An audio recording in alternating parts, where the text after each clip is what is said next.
What's good, YouTube? This is Boxingwave, and we are back with the Wave Report number 11. All right. Before we get started, let's go over some of the fights that's coming up this weekend. Starting tonight, Thursday, March 16th, on ESPN Plus, we got John Pascal against Michael Eifert.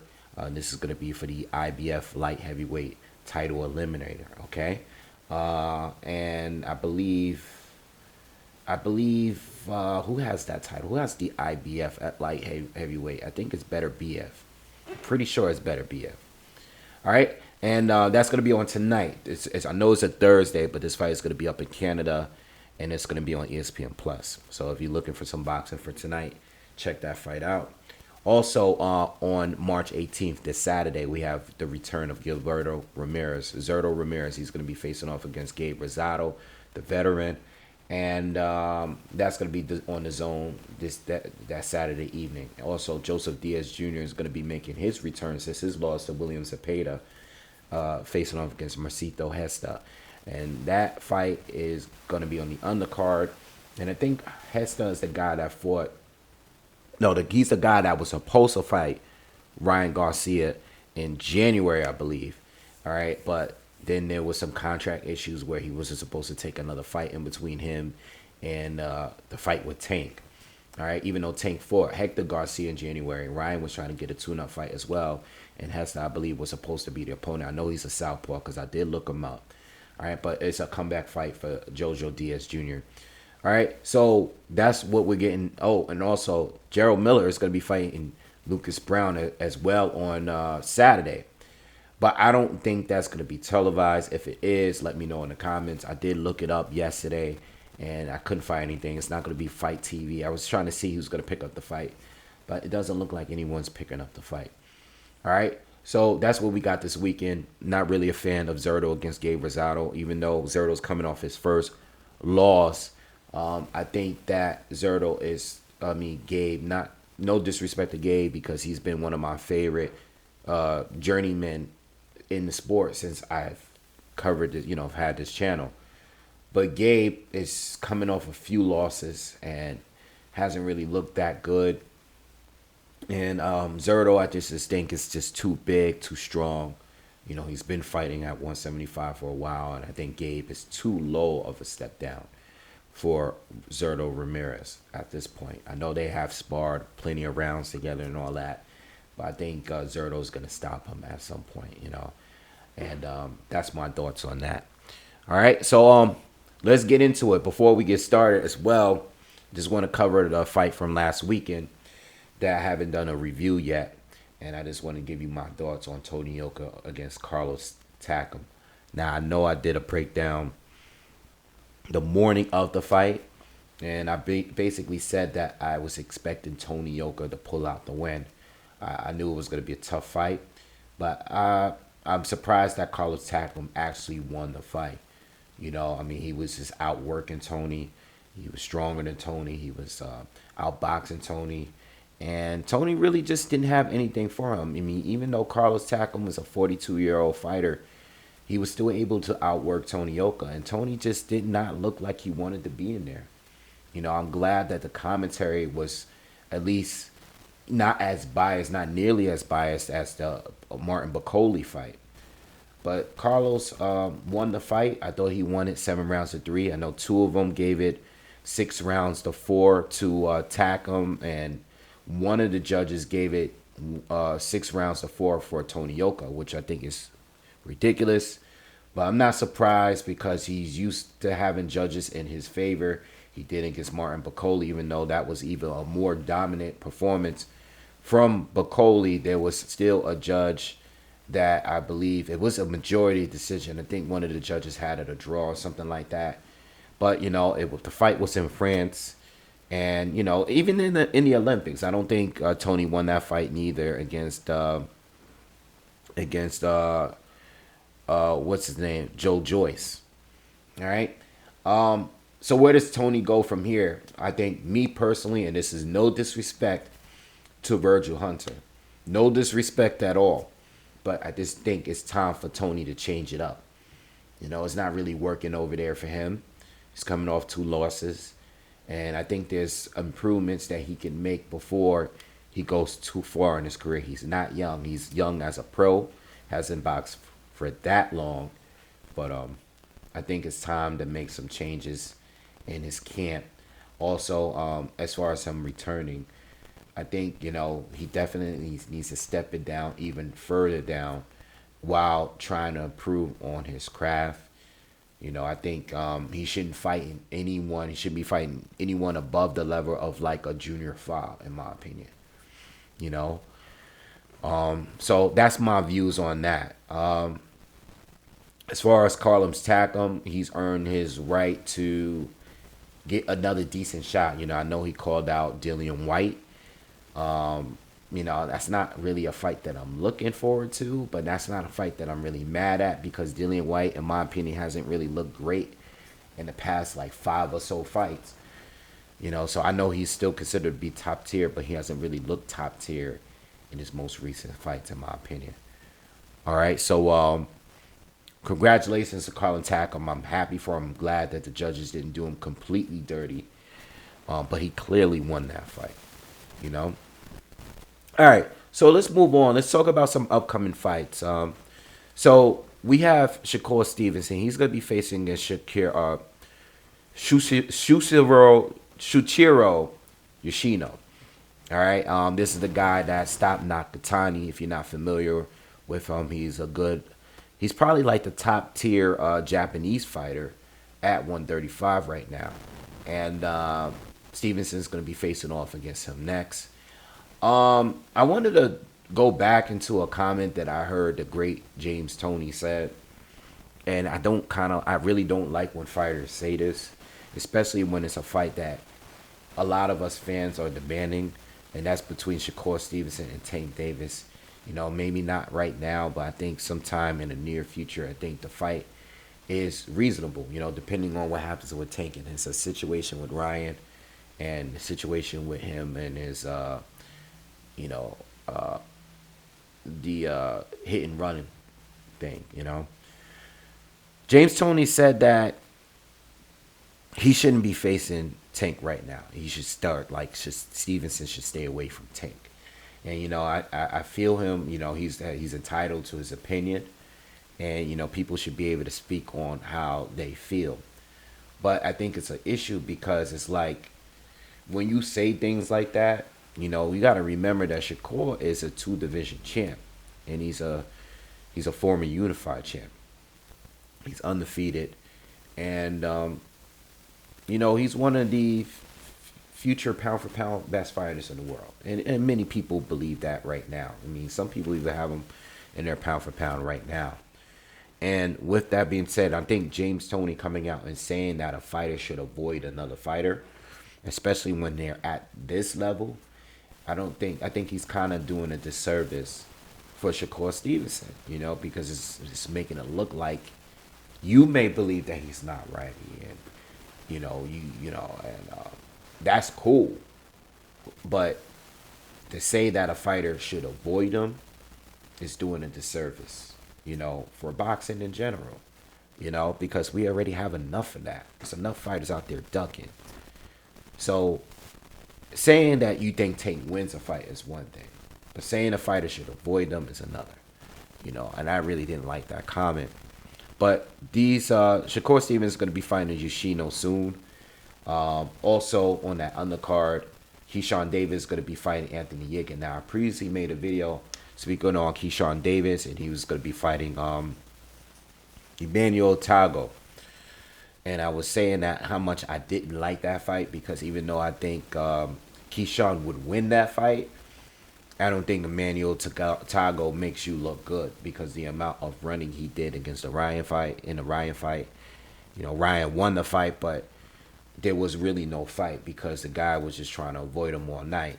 And I just wouldn't want Keyshawn to just have to be forced to chasing the guy down all fight long. Now I'm not saying that he needs to fight a guy that's not a mover. That's not what I'm saying. But there's a difference between the guy that moves and the guy that just runs. And Tago in that fight ran. And I think he would do the same against Keyshawn Davis. He's not really in there to win. He's in there to survive. Yes, you got to learn to cut the ring, and those are kind of fights where you can learn that kind of skill. But still, that guy, complete runner, didn't like the fight.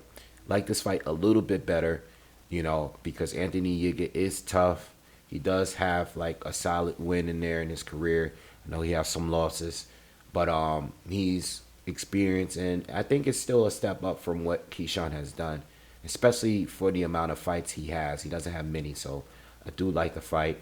And then you got Jared Anderson, who's going to be fighting George Arias, who's a lot of people is comparing him to like, I think he's from the Dominican Republic, so like Mike Tyson, because of his shortness and his style of fighting. So it's not a bad fight, especially with Anderson. I think, sometimes he has some defensive flaws. I know he likes to get early knockouts. I know he has a knockout streak going. I think he's like 13-13. So that's cool. But you got to be careful with this guy. I don't think he has the biggest power. I don't think he has Mike Tyson power.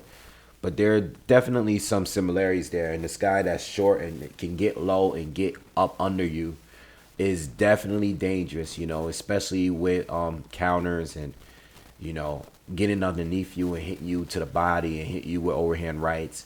You don't want to walk into some bombs against this guy. So this is a good, solid fight. And Arias, I believe Arias is undefeated at this time. All right. So let's move on to the next topic at hand. We got Alberto Puello. He's scheduled. Well, he's not scheduled because I don't think it's been absolutely confirmed. All right, but Showtime has reserved the date for Rolly Romero against Alberto Puello, who is a WBA champion at light welterweight at 140, and this is going to be in May.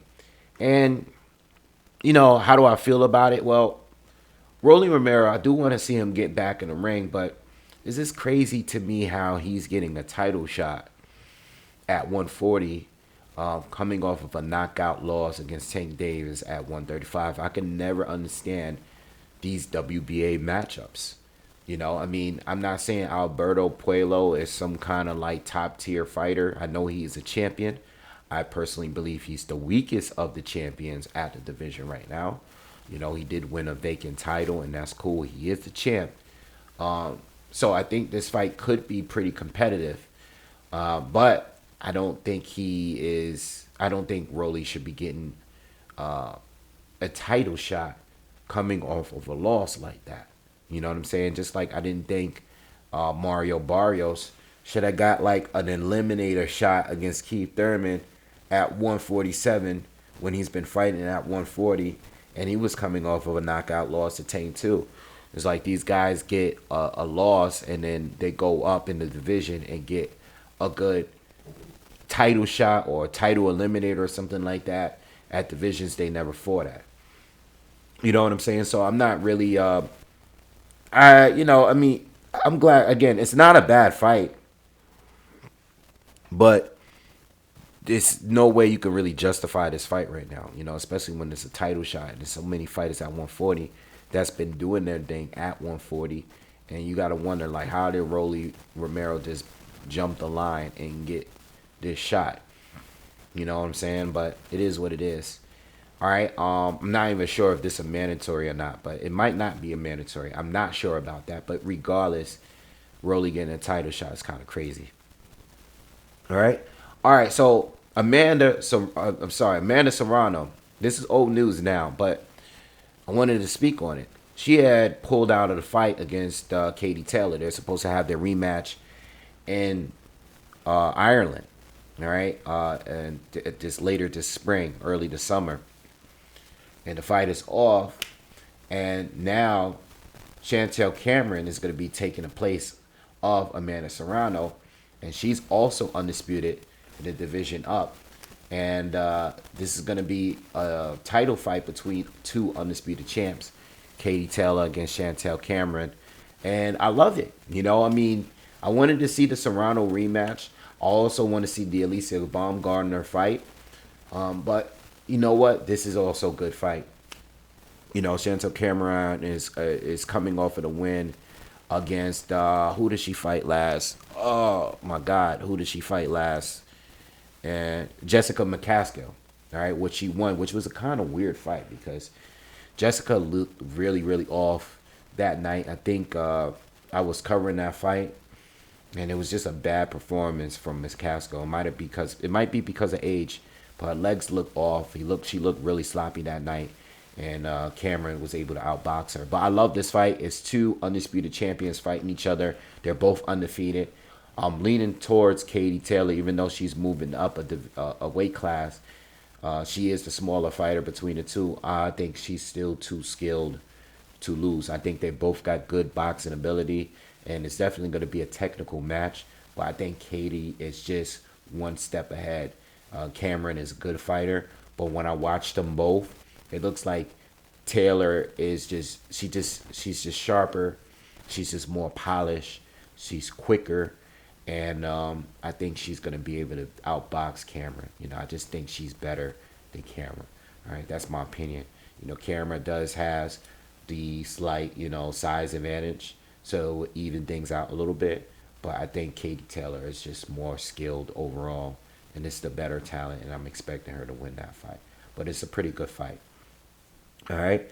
All right. So Carlos Adamas is going to be facing off against J-Rock, and he's going to be, I think he's the WBC interim champ right now because Jamal Charlo, who's the full champ, hasn't fought in a while.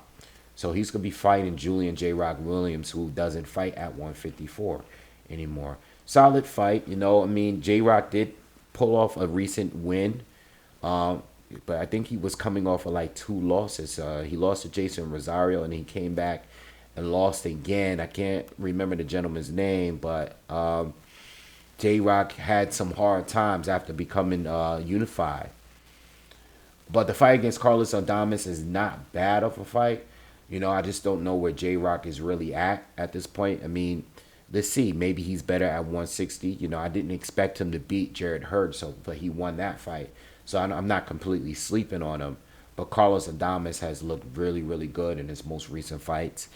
And since he lost to Patrick Chisera, he's been on a good run. And it should be a solid fight. And it's the headliner for a decent card. You also have Erickson Lubin on that card.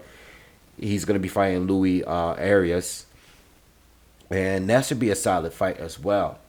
All right. I don't know if this is Lubin's first fight since his loss to Sebastian Fundora. But this is a pretty solid fight. And this is going to be at 160 as well. So, I don't know what's going on with Jamal.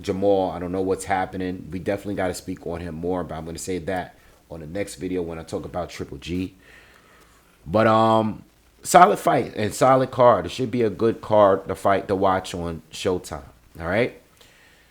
All right. So real quick, Tank Davis is and Ryan is official. They just had a press conference, so a lot of us fans are still hoping the fight really goes down, but the press conference definitely has given me some hope that the fight is really going to happen.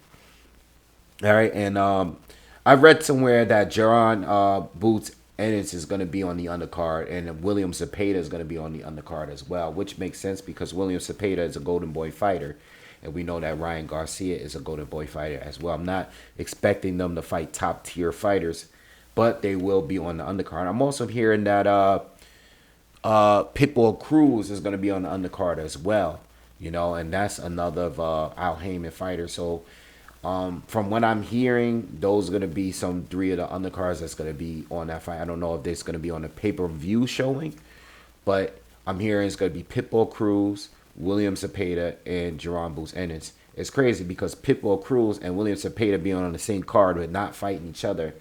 It's kind of ridiculous to me, but, that's neither here nor there. It is what it is. Yeah, so let's go to the next bit of news. We got Luis Alberto Lopez, who's the new champion at 126. He's going to be facing off, or at least they're having talks. The last time it was reported, they're having talks of fighting Mike Conlan. And that's a good fight. Again, 126 is giving us some good fights. I'm not mad at all some of the fights we're getting. You know, I mean, we've just saw Mark Masayo against Brandon Figueroa. You know, Mike Conlan just had a big win. Luis Lopez had a big win. I mean, these guys are picking up good wins. All I'm requesting is some unification. That's all. At this point, I just want some unification. We got a lot of fighters. I've done breakdowns of this division. It's a lot of talent there. I just want to see unification. That's all I'm asking for. But this is not a bad fight at all. And I love it. All right. Also, Janibek was ordered. So let's talk about this whole situation. Janibek, Aleem Kanui, was ordered by the WBO, because he's a champ at 160, to fight Liam Smith. And there's obviously a problem with that, because Liam Smith is already in contract to take the rematch clause against Chris Eubank Jr. The Eubank fight is definitely the bigger fight. There's no argument there. And plus, he's got to, you know, he has to go by his rematch clause. You know what I'm saying? Once it was activated, Eubank Jr. was the star. He was the A side, and he wants a rematch. Now, Ben Shalom recently has come out and said that they're looking to announce the Eubank Jr. and Liam Smith rematch. All right? So, I wasn't expecting the Janibek fight, but it just goes to show you how the importance of bigger fights mean over title fights. I know this was a title opportunity for Liam Smith to take, but at the end of the day, it seems like Janibek, no one's going to really want to fight him, you know? And I'm not saying like, you know, like he's the most avoided fighter, but if people have better opportunities, they're going to take him, you know? And that's what keeps happening with Janibek. And it sucks because, you know, I want to see him against a real good fighter. You know, he took a lot of criticism after his fight against Denzel Bentley because he didn't look that great in that fight. You know, he didn't look like the boogeyman that everybody is saying he is. But I would still like for someone that's good to fight him. You know, and Liam Smith is caught up with this Eubank thing, and I think there should be a rematch. So I'm not going to argue that. But it just sucks because, you know, fights are getting ordered when we know that the fights are not going to happen. But Eubank is going to miss out on his title opportunity here because now he's going to take this fight with Eubank and he's not going to get a title shot, you know. But there's other fighters out there. And again, you know, if these guys at 160 would actually fight each other, then maybe we could get some good fights. All right, but I'm going to speak more on that too because I definitely have a lot to talk about on 160. But I'm going to say that for the next video. All right. And last but not least, this is a topic that's came up a couple weeks ago. You know, it's a couple weeks old, but I've never addressed it on the channel. terenceCrawford against Alexis Rocha. What are my thoughts on that? Well, it's a lot of news that's come out. Again, and I've been here before, and I said this against when terenceCrawford was facing off against David Avenesian. Do I love this fight? No, I don't. All right. I don't love this fight. I'm not asking for this fight, you know, and it's not any disrespect to Alexis Rocha, and the same with David Avenesian. Those are good fighters. Both of them are. They're solid fights. But I know what terenceCrawford could do at this point, and I know what I want to see, and I want him to fight against a top tier welterweight. Rocha's good, all right, but I know what terenceCrawford is capable of. Is it a bad fight? Absolutely not. It's not a bad fight.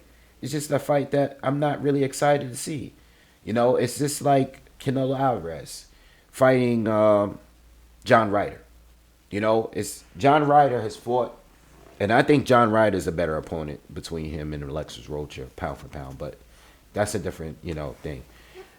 It's not that I have anything against John Ryder. John Ryder is a good fighter. You know what I'm saying? He's definitely earned his spot, and he is the mandatory.